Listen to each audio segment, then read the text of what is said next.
Wah, kayaknya kalau kita melihat dari pemberitaan ya, di Pilgub DKI Jakarta, Ahok dan Anies Baswedan setidaknya akan bertarung pada konsultasi Pilkada Jakarta. Itu hampir sama dengan Pilkada Jakarta pada 2017 yang lalu, di mana Anies Baswedan dan juga Ahok bersaing ketat pada waktu lalu, dan akhirnya dimenangkan oleh Anies Baswedan dengan berbagai cara ya. Kalau kita lihat pada waktu lalu juga, bahkan ada yang menyebut Pilkada Jakarta 2017 adalah pilkada terbrutal sepanjang sejarah. Wah, kurang lebih seperti itulah. Di sini juga dikejutkan lagi, Anies Baswedan juga akan maju di pilkada. Bayangkan pada waktu lalu menjadi calon presiden, tetapi saat ini maju di Pilkada DKI Jakarta. Banyak yang mengatakan Anies Baswedan turun kelas lah dan lain sebagainya. Tetapi juga banyak yang mendukung Anies Baswedan maju di Pilkada DKI Jakarta. Bahkan juga dikomentari oleh John Sitorus ya. Sebetulnya kasihan sama Anies Baswedan. Kesannya hanya sekedar boneka politik bagi Nasdem. Mereka yang mengangkat jadi capres juga menurunkan standarnya jadi calon gubernur. Didorong ke sana mau, didorong ke sini juga mau. Dipakai ke sana mau, dipakai ke sini juga mau. Terlalu oportunis. Ya memang pada saat yang lalu ketika menjadi capres, satu-satunya partai yang berani mendeklarasikan Anies Baswedan itu adalah Pak Surya Paloh, yaitu dari Nasdem. Pertama kali partai yang mendeklarasikan Anies. Bahkan pada waktu lalu juga sangat menjadi kejutan tersendiri ya. Nasdem tiba-tiba mengusung Anies Baswedan pada Pilpres. Dan saat ini juga hampir sama pada Pilpres yang lalu. Nasdem mendeklarasikan Anies Baswedan maju di Pilkada DKI Jakarta.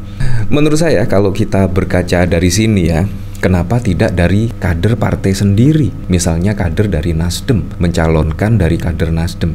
Kenapa harus Anies Baswedan? Apa tidak ada ya selain Anies Baswedan untuk dicalonkan pada Pilkada serentak 2024? Menurut saya, apa yang dilakukan oleh PDIP menurut saya juga sangat keren.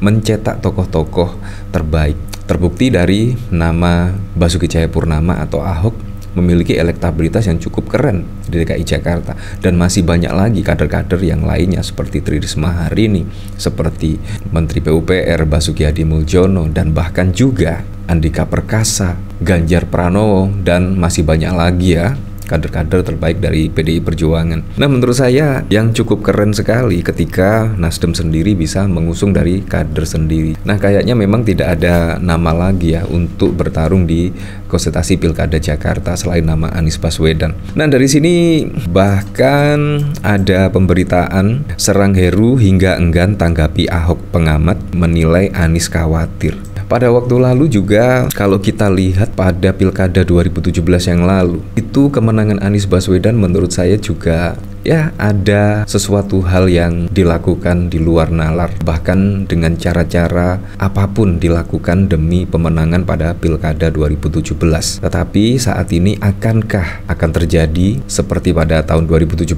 ya, kita lihat besok. Karena memang kalau kita melihat dari hasil survei, yang cukup mumpuni untuk melawan Anies Baswedan adalah dari Basuki Cahayapurnama atau Ahok, karena memiliki elektabilitas yang cukup mentereng, padahal juga belum dideklarasikan sebagai calon gubernur pada Pilkada serentak 2024. Direktur Eksekutif Indonesia Political Review Ujang Komarudin menyoroti serangan Anies Baswedan kepada PJ Gubernur Jakarta Heru Budi dan keengganan Anies menanggapi wacana rematch dengan Basuki Cahayapurnama atau Ahok pada pemilihan gubernur dan wakil gubernur Jakarta 2024. Ujang menilai Anies Baswedan khawatir dengan wacana pencalonan Heru Budi dan Ahok pada Pilgub Jakarta 2024. Kekhawatiran Anies takut dibusuk-busuki sama Ahok dan juga Heru. Sama-sama juga Heru dan Ahok takut dibusuk-busuki sama Anies. Sama-sama khawatir hal-hal yang sama, kata Ujang saat dihubungi berita1.com pada 22 Juli. Menurut Ujang, tidak ada yang perlu dikhawatirkan dari Ahok dan Heru, dan tinggal bersaing saja mana yang mendapat dukungan dari rakyat. Siapapun yang maju, baik Anies, Heru, dan Ahok, yang mendapatkan dukungan paling banyak dari warga Jakarta, dia yang menang, ujarnya. Nah, menurut saya memang saat ini bagaimana caranya menggait masyarakat di DKI Jakarta ya pada Pilkada serentak, karena yang memutuskan adalah masyarakat DKI Jakarta mau memutuskan nama Anies Baswedan, Ahok, atau bahkan Heru Budi. Menurut saya itu poin yang paling penting ya. Nah, dari sini saya juga penasaran ya, kira-kira komentar-komentar dari tweetan John Sitorus seperti apa kira-kira ya. Di sini dari Yagya sama kayak Ganjar ya. Ganjar satu-satunya yang paling konsisten sejauh ini, tidak mencela-mencel. Di sini dari logika Dimas, sebagai warga Jakarta saya gregetan betul dengan politisi. Jakarta itu punya uang sangat banyak, APBD setahun hampir 90 triliun. Uang sebanyak itu akan membuat Jakarta sangat maju, asalkan semua dipakai untuk pembangunan. Karena itu Jakarta butuh figur gubernur yang biasa-biasa saja, yang penting tidak punya haters. Itulah mengapa menurut saya sebaiknya Anies. Ahok dan Kaisang tidak dicalonkan untuk Jakarta. Pengalaman yang lalu mengajarkan bila gubernur banyak hatersnya. Figur kontroversial, penggunaan APBN 90 triliun itu tidak akan optimal untuk masyarakat. Tolonglah, tidak bisakah Jakarta sedikit rileks dengan figur gubernur yang biasa-biasa saja? Ya, seperti itulah. Di sini dari Syaiful, kesannya kok murahan gitu. Nah, di sini dari iNews, Nasdem resmi usung Anies di Pilgub Jakarta 2024. Di sini dari Giles, itulah karakter Anies. Anisnya juga mauan daripada tidak sadar dia dijadikan wayang yang dimainkan dan dikontrol oleh dalangnya di belakang padahal mantan dosen. Ya seperti itulah.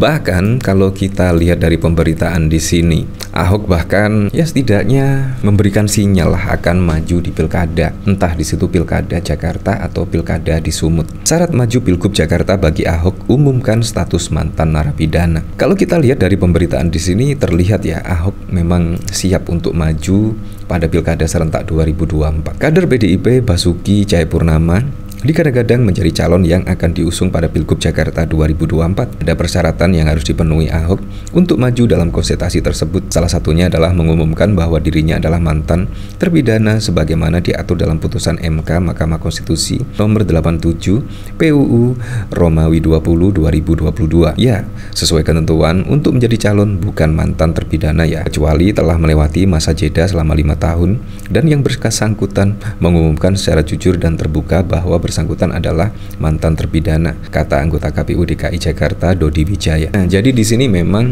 Ahok sudah bebas ya, resmi bebas pada 5 tahun silam, dan dipastikan Ahok juga bisa mengikuti Pilkada serentak 2024 dengan setidaknya mengumumkan sebagai mantan terpidana pada waktu lalu ya. Hal itu dikecualikan untuk pidana karena kealpaan ringan atau karena pidana politik. Nanti dibuktikan dengan keterangan dari pihak kejaksaan sambungnya. Nah, kalau kita lihat dari sini kayaknya Ahok memang serius untuk maju di Pilkada serentak 2024. Kita tunggu saja ya besok kejutan-kejutannya seperti apa. Apakah Ahok di sini akan didukung oleh Gerindra pada Pilkada DKI Jakarta? Kita tunggu saja besok seperti apa. Tapi yang jelas saya berharap semoga saja pada pilkada serentak besok bisa berjalan dengan aman, berjalan dengan lancar, dan yang paling penting berjalan dengan transparan, jujur, dan juga adil.